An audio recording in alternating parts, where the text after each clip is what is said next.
It's been an interesting rookie class this season. Joel Embiid was by far and away the best player of the class and seemed like a shoo-in for Rookie of the Year, but now his recent injury brings into question, can a guy who only plays 31 games win Rookie of the Year? The next fewest games played by the Rookie of the Year was Patrick Ewing with 50, so this is a pretty significant drop-off, and I think there are some other rookies who have had some promising seasons who we're going to dive into. There's Dario Saric, there's Jaylen Brown, Marquise Chris, Buddy Hield, Hernan Gomez of the Knicks, Yogi Ferrell of the Mavericks has come on lately. There are definitely some names, but I think ultimately Joel Embiid is still the one who is deserving of Rookie of the Year. But we're going to talk about this thing. Embiid just had a fantastic season when he actually played. About 20 points per game, 8 rebounds, 2.5 blocks, 2.5 assists per game. And doing all of this on a minutes restriction, playing around 25 minutes a game. The basic stats are very impressive, and he was doing this through 3-point shooting, which is very difficult to defend for opposing big men. He was damn good in the low post, he's very athletic. But then when we dive into the advanced stats, for the NBA nerds out there, that's when you can really see the impact that Embiid was making, and I think this is what really pushes him over the rest of the guys in the rookie class. Let's just start with his net rating, or let's start with the 76ers net rating first, or their plus-minus if you will. These are just some of the Sixers players who have played significant minutes this year. Nick Stauskas is minus 164 on the year. Robert Covington, minus 168. Dario Saric, minus 249. Jahlil Okafor, minus 304. These guys have been pretty damn bad. Joel Embiid, plus 67.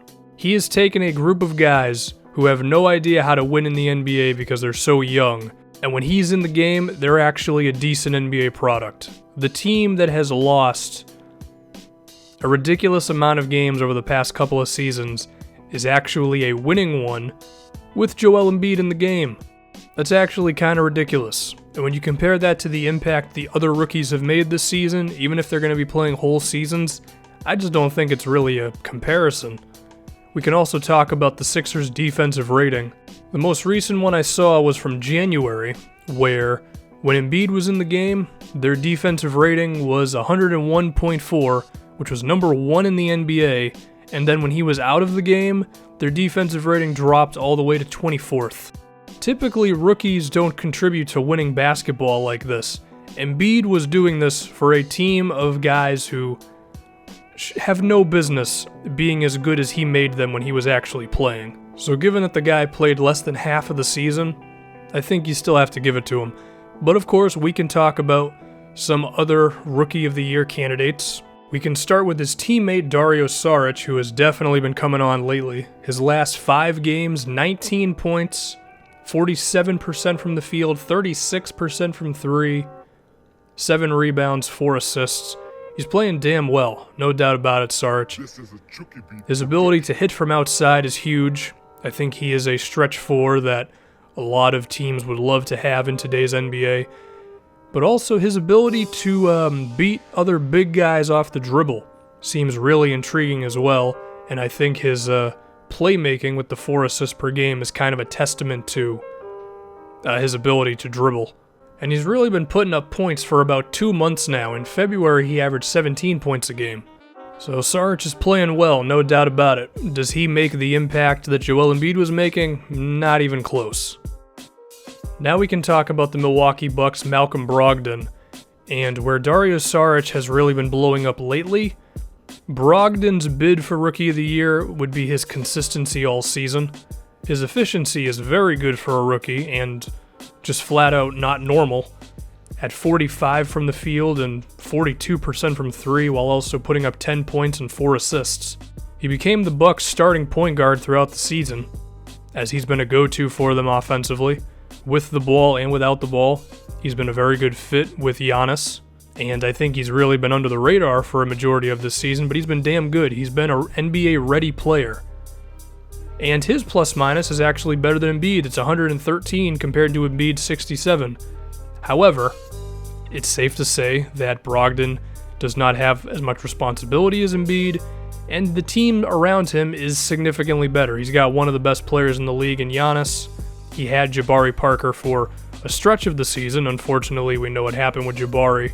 But still, while Brogdon has been one of the best role players in the NBA this season, and in my opinion, the second best rookie, there's just a gap there, man. I mean, Embiid he's a star from the moment he walked into the league, and you can't say the same thing about Malcolm.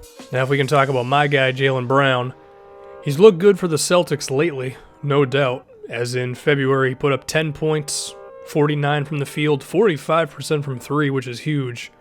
And his overall composure, as well as his defense, have been damn good for the Celtics, as he seems like a guy who just belongs. Whereas earlier in the season, he'd have his moments, but he's also have those times of like, all right, you got to take this guy out of the game. So Jaylen has definitely gotten better, but he's nowhere close to being in this discussion, really. 6.5 points a game, 3 rebounds, playing about 15 to 20 minutes a night.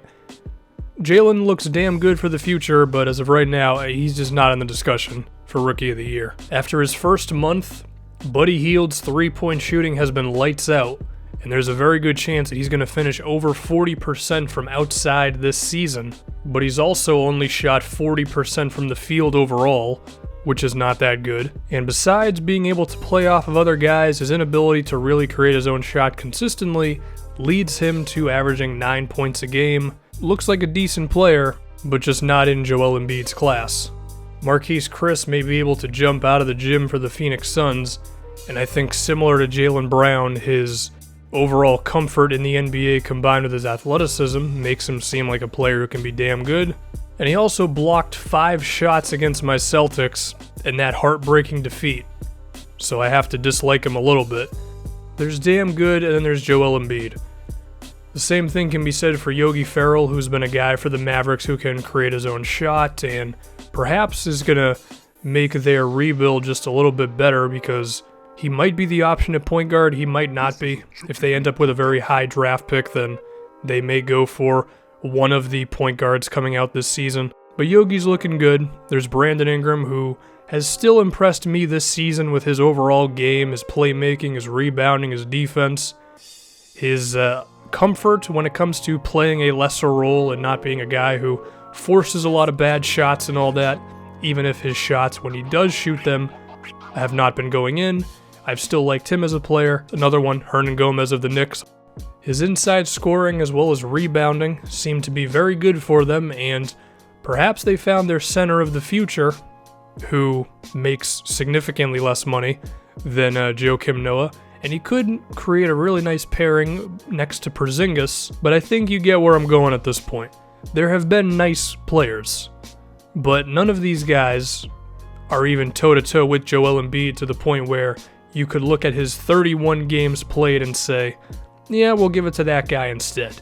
I mean, if this was last season and he was competing with Karl Anthony Towns, then yes, the 31 games would be the deterrent that gives it to Towns, or hell, even Porzingis last season. But given just how big of a gap there is between Embiid and the rest of the rookie class, I think you have to give it to him, even if he's just played significantly less games.